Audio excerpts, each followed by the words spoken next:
భయంకరమైన నొప్పి. చూడండి మళ్ళీ ఒకసారి మంచి చదువున్నారు, మంచి అక్కడ చాలా చక్కగా మనకు రాయబడింది.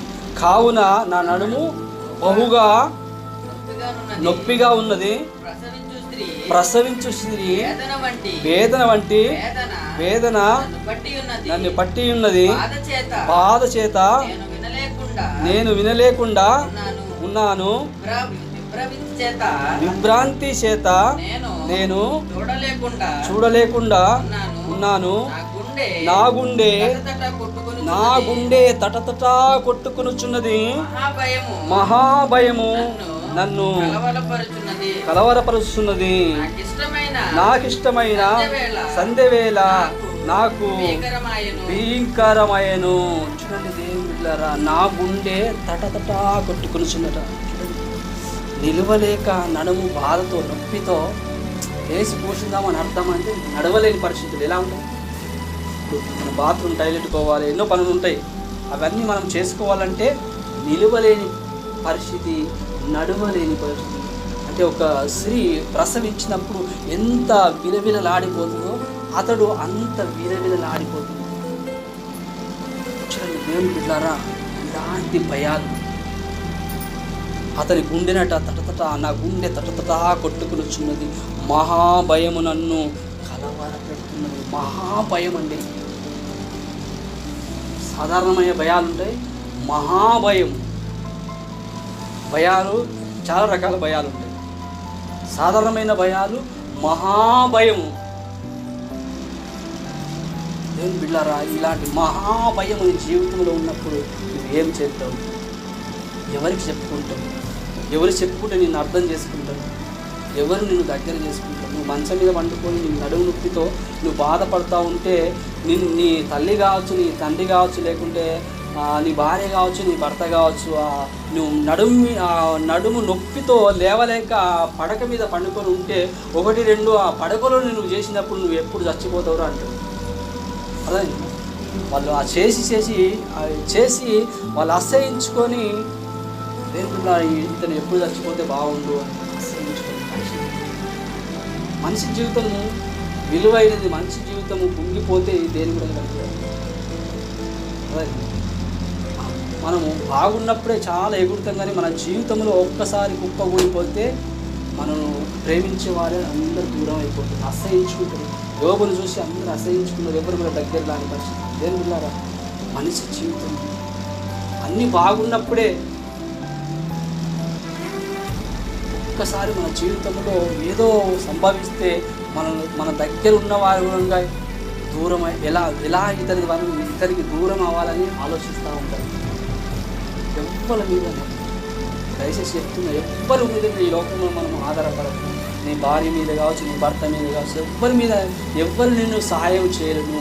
నువ్వు పడక మీద పడి ఉంటే, నువ్వు లేవలేని పరిస్థితిలో ఉంటే ఎవ్వరు కూడా నిన్ను ఆదరించి పలకరించా. చచ్చిపోయే నువ్వు, అరే దూపైతుందో లేవలేకపోతున్నా, నీళ్ళు తీసుకురారా, సత్య సావంటారు.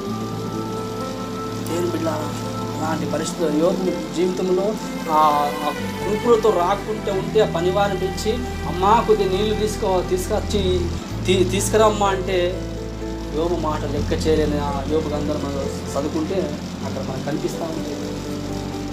నా పనివారే నా మాట విననొల్లకున్నారు, నా మనుషులే నా మాట లెక్క చేయకున్నారు. అన్నీ బాగున్నప్పుడు అన్నీ నన్ను ఆదరించరు, అన్నీ నాకు సహాయం చేసిర్రు. ఈరోజు నేను ఈ స్థితిలో ఉన్నా అంటే ఎవ్వరు నన్ను దగ్గరికి వచ్చి పలకరించే వారు నాకు కరువైపోయారని ఎంతగా బాధపడతారండి. పొద్దువల్ల నేను లేచి ప్రార్థించినప్పుడు దేవుడు ఈ వాక్యం నాకు చూపెడతాను. నేను రాత్రి అనుకున్న, నేను ప్రిపేర్ అయింది ఒకటి, మళ్ళీ పొద్దున్న లేచి ప్రార్థన చేసి దేవుని అడుగుతున్నా, ప్రభు ఆ బిడ్డలతో ఏం మాట్లాడాలి మాట్లాడుతూ ఉంటే ప్రార్థిస్తున్నా కొన్ని దేవుడు వాక్యాలు నాకు చూపించాడు. హల్లెలూయా. అదే వచనాలు నాకు దేవుడు చూపెడతా ఎడుతా ఉన్నాను. సీనిపదం నా డిష్ తీసుకురావాలి, వీళ్ళు కళ్ళుగా వస్తూ ఉన్నాయి. దేవుడు ఒక ఆలోచన ఇస్తూ ఉన్నప్పుడు మనము చాలాసార్లు మనం ఒక వ్యక్తిని డిస్టర్బెంట్ చేస్తూ ఉంటాం. దేవుడు మనం ప్రార్థన ఉన్నప్పుడు మనం ప్రార్థన చేస్తూ అలాగా మనం సైలెంట్ అయిపోవాలి. ఎప్పుడైనా కానీ మౌనంగా ఉండిపోవాలి. దేవా ఏదన్నా చెప్పు ప్రభావ, బిడ్డలతో ఏం మాట్లాడాలి, నాతో ఏం మాట్లాడాలి, ఏం మాట్లాడాలి ప్రభావ, చెప్పు ప్రభావ, చెప్పు ప్రభావ అంటూ అలాగా నువ్వు కన్నీళ్ళు కారుతున్నప్పుడు దేవుడు కొన్ని వచనాలు చూపెడతావు. అవి మనము దేవుడు ఏదైతే వచనము చూపెడతాడో ఆ వచనాలు మనము తీసుకొని ఆ ప్రజలకు చెప్తే ప్రజలు దీవించబడతారు. అలాగే నిజంగా నా జీవితంలో ఎత్తున కన్నీళ్ళు తగ్గినే వస్తున్నా ఉన్నాయి.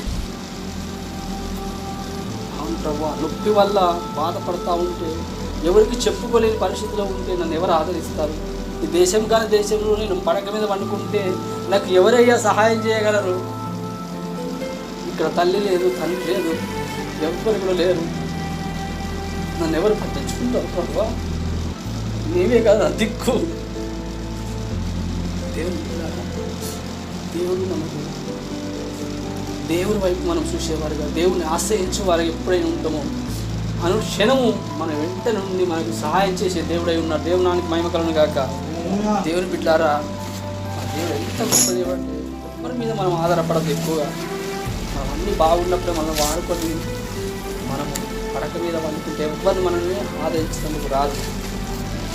అతను ఎంత నొప్పితో బాధపడుతున్నాడంటే చాలా నొప్పి, విలవిలలాడిపోతున్నాడు. అంటే ప్రసవించుతున్న ఒక స్త్రీ ఎలా విలవిలలాడిపోతుందో ఆ నొప్పి వల్ల భక్తుడు అలా విలవిలలాడిపోతున్నాడండి. ఆ నొప్పి నీకు కలిగితే అర్థమైపోతుంది ఆ బాధ. ఒకప్పుడు నా జీవితంలో ఒక నొప్పి ఉన్నప్పుడు నేను చచ్చిపోతే బాగుండేది. ఎవరికి చెప్పుకోలేను, తల్లిదండ్రులకు చెప్పుకోలేను,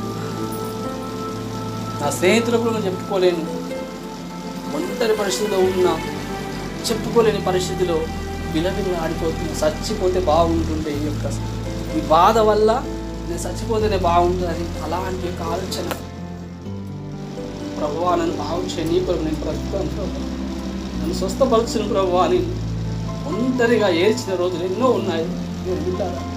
కొన్ని బాధలు ఉంటాయండి, మనం బయట చెప్పుకోని సమస్యలు మన జీవితంలో ఉంటాయి, రోగాలు ఉంటాయి. అందరితో అవి చెప్పుకోలేము. మనం చెప్పుకుంటే ఏమంటారు అని. అలాంటి పరిస్థితుల్లో ఎవరికి చెప్తూ? నీ తల్లికి చెప్పలేవు, నీ తండ్రికి చెప్పలేవు, నీ స్నేహితులకు చెప్పలేవు. కానీ యేసయ్యకు మాత్రం, యేసయ్య నన్ను ఒకసారి జ్ఞాపకం చేసుకుని నన్ను ఎత్తావా అని ఎప్పుడైతే నువ్వు అంటావో యేసయ్య బాగు చేసి స్వస్థపరిచి ఆయన పరిణితి వాడుకుంటారు. గట్టి చప్పటి కొడితే అన్నాను. ఎప్పుడు కూడా మర్చిపోవద్దు. నాకు వీళ్ళు ఉన్నారులే, నాకేం పర్వాలేదు, నేను ఎప్పుడు కూడా మీరు ఆధారపడద్దు. ఎప్పుడు మీద కూడా నువ్వు బాగున్నప్పుడే నిన్ను పొగుడుతారు. నీకు ఆరోగ్యం దూరమైంది, అన్నీ నీకు దూరమైనప్పుడు నువ్వు ఆదరించవాలే నీకు పరవైపోతాడు. భక్తులు అనుభవంతో చెప్పుచిన మాటలు అనేకమైన. అలాంటి ఒక పరిస్థితి ఒకవేళ నీకుంటే నువ్వు ఏమాత్రం భయపడకుండా నువ్వు యేసు వైపు చూస్తే, యేసయ్య వద్దకు వచ్చి నువ్వు కన్నీళ్లు కార్చి ప్రార్థిస్తే నీ మొర ఆలకించి విడుదల ఇచ్చే దేవుడు అయిన దేవుడు నాకు మహిమ కలుగును గాక. అలాంటి పరిస్థితుల మధ్యనే